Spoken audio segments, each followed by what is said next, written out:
총 9개의 왕조가 북이스라엘을 다스렸습니다. 그 중에 네 번째 왕조를 여는 오므리 왕은 열왕기상 16장 25절에 기록되어져 있듯이 여호와 보시기에 악을 행하되 그 전에 모든 사람보다 더욱 악하게 하여 이스라엘의 하나님 여호와를 노하시게 한 사람이었습니다. 그가 죽고 그의 아들 아합이 북이스라엘의 왕이 되었는데 그도 그 이전의 모든 사람보다 여호와 보시기에 악을 더욱 행한 사람이라고 성경은 기록하고 있습니다. 우리가 너무나 잘 알고 있는 이세벨이 바로 아합의 아내입니다. 이 부부의 악행은 우리가 너무 잘 알고 있습니다. 특히 이세벨이 결혼하면서 가지고 들어온 이방신 아세라를 섬기는 죄는 결코 돌이킬 수 없는 죄입니다. 온 땅이 죄악으로 가득할 때 악이 악을 쌓아 하나님 앞에 가득하던 바로 그때 길르앗에 우거하는 자 디셉 사람 엘리야에게 하나님의 말씀이 임하였습니다. 그리고 하나님께서 엘리야를 악으로 가득한 세상 한가운데로 그를 보내십니다. 아방 앞에서 그가 하는 말을 들어보십시오. 그의 목소리에는 조금의 떨림도 두려움도 없습니다. 담대하고 강하게 하나님의 말씀을 선언합니다. 내가 섬기는 이스라엘의 하나님 여호와께서 살아계심을 두고 맹세하노니 내 말이 없으면 수년 동안 비도 이슬도 있지 아니하리라. 하나님께서는 말씀하신 대로 그 땅에 비를 내리지 않게 하셨습니다. 엘리야는 구약의 에녹처럼 죽음을 보지 않고 하늘로 올라간 사람입니다. 그리고 그는 바알과 아세라를 섬기던 이방 제사장들과 하나님의 산 호렙에서 싸워 이긴 사람이지요. 하늘로부터 내려온 하나님의 불로 제단이 태워졌고 바알의 제사장들이 때 죽음을 당하는 영적 싸움의 승리를 일으킨 사람이 바로 엘리야입니다. 그는 하나님의 말씀을 입으로 전하기도 하고 하나님의 능력, 하늘의 기적을 삶으로 나타내기도 했던 사람입니다. 특별히 마태복음 17장에서 예수님께서 변화산에서 대화하던 두 사람 모세와 엘리야 그 둘 중에 한 사람이기도 합니다. 저는 오늘 열왕기상 17장의 본문을 통해 두 가지의 은혜를 깨달았습니다. 첫 번째는 하나님께서는 악하고 악한 북이스라엘을 여전히 사랑하시고 계시다는 사실입니다. 그래서 아직도 여전히 이스라엘의 하나님 여호와께서는 당신의 사람들을 그 악한 세상을 향해 보내시며 그 악한 세상을 향해 외칠 말씀을 주신다는 사실입니다. 열왕기상 18장 21절에 너희가 어느 때까지 둘 사이에서 머뭇머뭇하려느냐?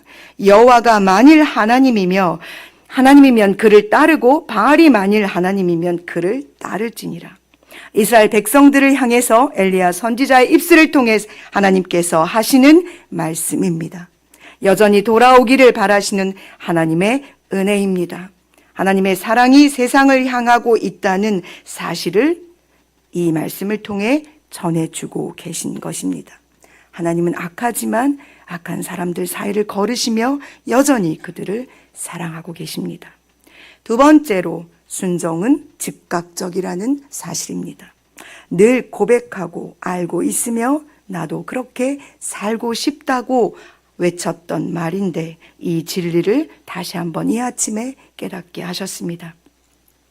17장 전체에 흐르는 엘리야의 행동에는 망설임이나 주저함이 없습니다.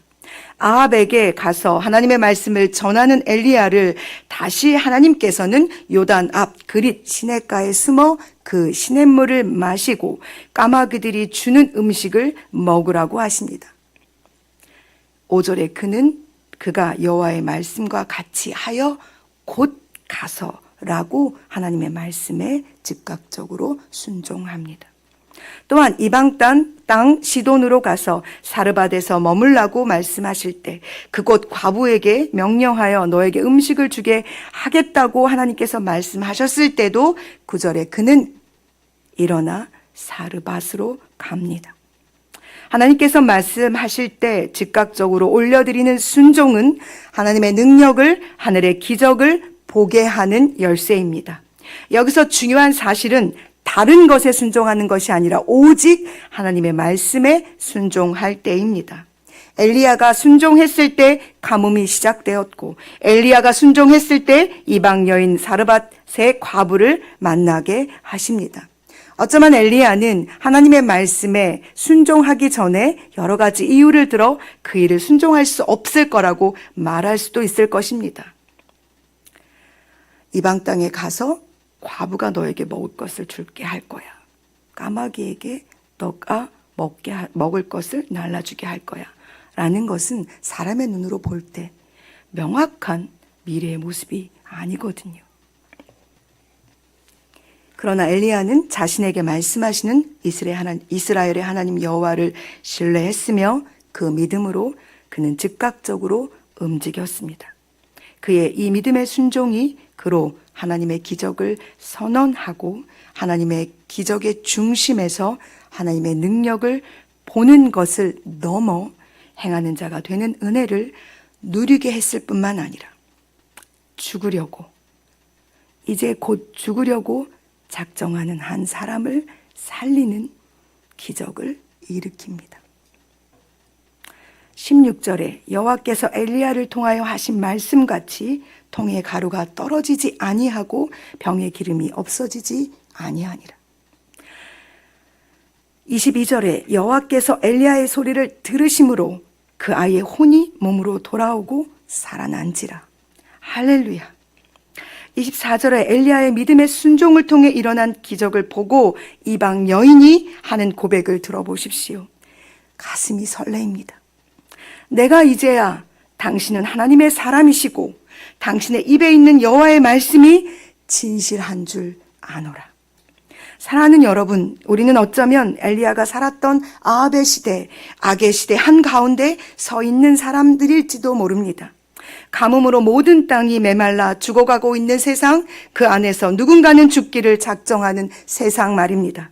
그 세상을 향해 하나님께서 엘리야를 보내신 것처럼 하나님께서 우리를 보내시고 계신다는 사실입니다. 왜냐하면 하나님께서는 여전히 세상을 사랑하고 계시기 때문입니다. 그렇기에 이 악하고 패역한 세상을 향해 하나님의 말씀이 임한 사람 엘리야처럼 우리도 하나님의 말씀이 임하였기에 그 말씀을 가지고 그들을 향해 나아가 그들을 향해 외쳐야 합니다. 뿐만 아니라 그 말씀이 허공을 치는 외침이 아니라 하늘의 기적과 능력으로 나타나 세상으로부터 엘리야가 이방 여인으로부터 들었던 그 소리를 우리도 매 순간 듣기를 원하신다는 사실입니다. 당신은 하나님의 사람입니다. 당신의 입에 있는 하나님의 말씀이 진실하다는 사실을 내가 알았습니다. 라는 이 고백이 세상이 우리에게 해 주어야 할 고백입니다. 오늘도 하나님께서는 우리를 세상으로 보내십니다. 하나님께서 여러분에게 주신 세상은 어디이며 누구입니까? 하나님께서 보내시는 그곳, 그 사람에게 오늘도 나아가시는 저와 여러분이 되기를 소망합니다. 순종은 즉각적으로 주저함 없이 해야 합니다.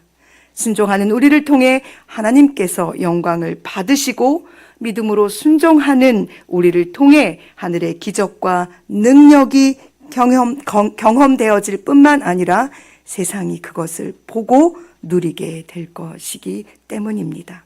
기도하시겠습니다.